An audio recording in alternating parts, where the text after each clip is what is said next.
سابق تحصیل ناظم حبیب الله ثاقب بحرین موږ سره موجود دی جی او اوس د پی کې امیدوار هم دی راغلی جی د ډي سي خواته داسې د نور افسرانو خواته خو په دغه علاقه باندې د سیلابونو او د وجې نه مطلب دغه ډېر علاقې خرابې شوي دي د خلک د ډېرو ستونزو سره مخ دی اوس هم دغه علاقې ما دورې کړې وي چې د هغو روډ خراب دی دریاب ته چې کومې وټې دي دریای سوات هغه بالکل خرابې دي په دغه حواله د دونه پوښتنه کوو او د نوي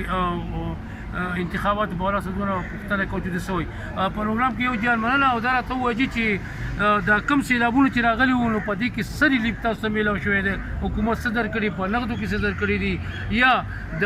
ډسټرکټ انتظامیې سره چې کوم فوډ پیکیج و نان فوډ پیکیج و دغه هغې ته څه دروللی شوي څه درکړی شوي دوی وایي چې موږ هر څه ورکړي تاسو څه وایئ بسم الله الرحمن الرحیم نن خو موږ راغلي وو ډي سي صاحب نوی راغلی و هغې مخکې رالو جی دغه وخت کې کالام چونکې په تېر سیلاب کې زموږ تحصیل بحرین چې د ټولو نه زیات په سوات کې ټولو نه زیات متاثر تحصیل بحرین دی جی ډېر زیات کورونه پکې تباه شو دغه شان رابطه پلونه زموږ د لاړو لارې خراب شو واټر سپلاین خراب شو جی او دې وخت کې زموږ کالام مین روډ چې دی جی هغه مین روډ هم تقریبا یو میاشت پس سیلاب نه وروسته 4x4 ګاډي دپاره هغه بحال شوی و نو اوس هم هغه عرضي بحال دی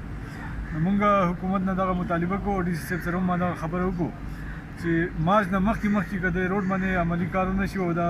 پرمننټ روډ کار ونه شي نو مارچ نه وروسته چې اوبه زیات شي نو بیا به کار هم نه شي کېدی او خلکو مشکلاتو کې به نور هم اضافه وشي جی او د نږدې ورځو کې ګلیشر راغلی و